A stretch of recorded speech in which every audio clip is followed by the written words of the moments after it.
Hola, ¿qué tal? Bienvenidos a Club y Tirambo. Bueno, hoy voy a hacer un vídeo un poco diferente porque aparte de libros voy a sacar también alguna película. Y es que voy a hacer un comentario dándole la vuelta al tópico ese de que es mejor el libro que la película cuando se hacen versiones. Voy a poner el ejemplo de alguna película que me ha gustado más que el libro. He estado pensando y me salen unas cuantas. Tengo aquí tres. Pero bueno, pero podría decir algunas más. Por lo general, me gustan más las versiones originales, los libros. Pero como soy también un gran cinéfilo, tengo que reconocer que en muchas ocasiones me gusta más la película, como en estos casos. Voy a empezar con Stalker. Bueno, Stalker, tengo aquí la película de Andrei Tarkovsky, que es del año 70 y... Ahora me meto en un jaleo porque ahora sin gafas no veo nada. Y es no sé decirlo ahora. No, soy incapaz de verlo sin gafas. 79, lo estoy viendo aquí. 79 es una película que está basada en este libro, en Picnic Extraterrestre, de los hermanos Strugatsky, Arkady y Boris.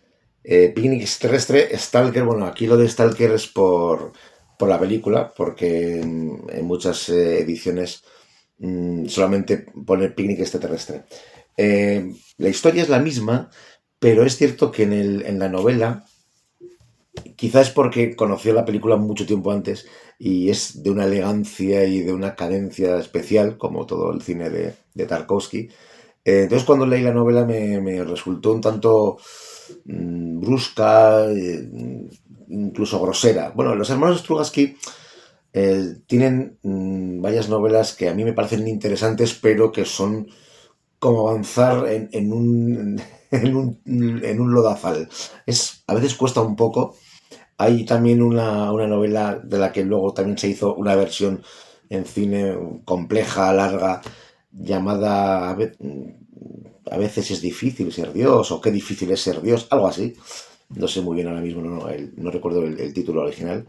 Eh, y recuerdo que también tanto la película como la novela me parecieron muy densas. Stalker también es densa la película, pero ya digo que el potencial lírico y poético que tenía Tarkovsky conseguía imprimir en cada plano de sus películas, la verdad es que es digno de mención.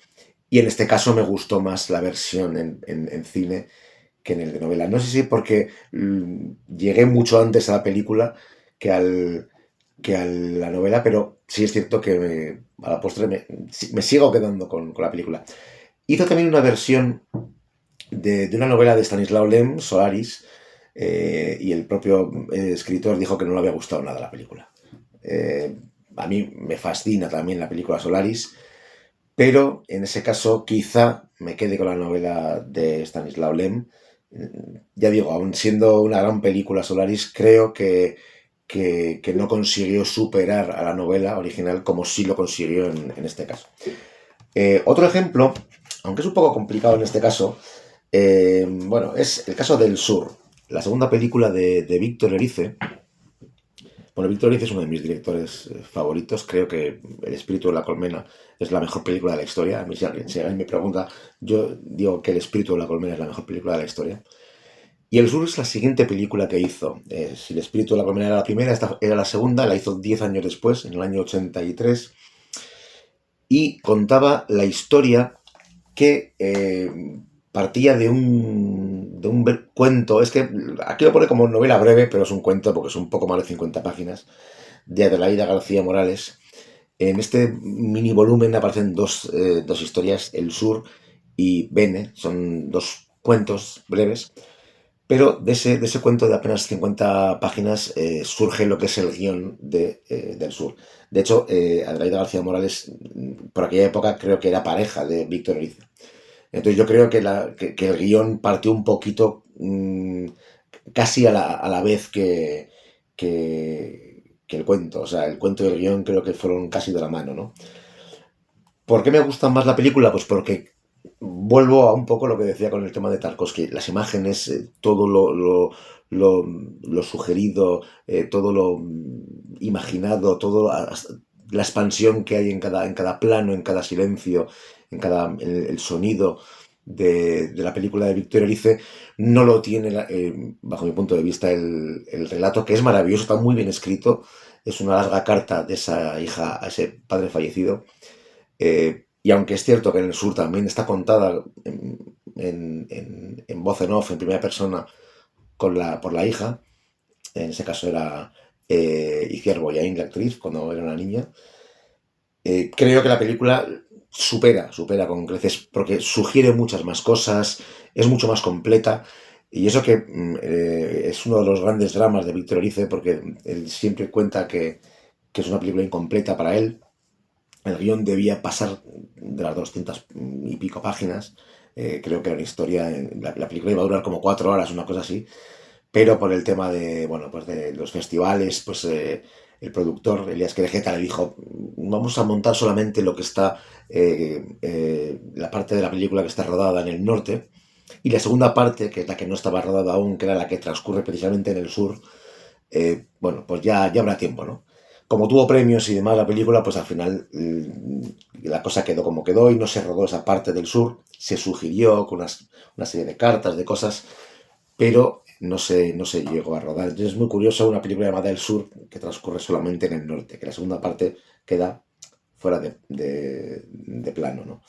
Creo que es una película, creo que es una de las grandes películas de la historia del cine español, del cine en general, pero bueno, del cine español en particular, y es que es muy difícil que un relato de 50 páginas supere la majestuosidad, la elegancia, el sonido, el montaje, las interpretaciones de Meno Antonucci, de Rafael Aparicio, de bueno, Guillermo Boyaín. Increíble, la verdad es que es una gran película. Eh, Otro ejemplo que tengo aquí, no tengo aquí la película porque venía dentro de un pack de películas de Stanley Kubrick y no las tengo aquí a mano. Pero bueno, voy a hablar de 2001 y tengo aquí la saga completa de la Odisea. 2001, que es la primera de las 4 novelas que hay, bueno, pues pasa un poquito como con el relato del sur. Eh, la novela y la película y el guión fueron a la par, se fueron creando a la par, con lo que no es tampoco una versión cinematográfica al uso de una novela, sino que se fueron creando un poco a la par, incluso había momentos del guión de Kubrick que, que iba por delante de la novela, o algo así creo que un día leí, que estaba un poco haciéndolo a cuatro manos, ¿no? Y ¿qué se puede decir de 2001? Pues que es quizá una de las películas más grandiosas que se han hecho nunca, del género de la ciencia ficción, que la banda sonora, con el principio ese de Así habló Zaratustra, los vals de Strauss, toda esa imagen, ese final increíble, completamente surrealista, psicodélico, esos silencios, esos planos, todo, ¿no? O sea, toda la iconografía, una de las cosas que tenía Stanley Kubrick es que para las pocas películas que hizo, eh, todas son icónicas, todas se pueden realmente eh, eh, descubrir y adivinar por un solo plano, ¿no?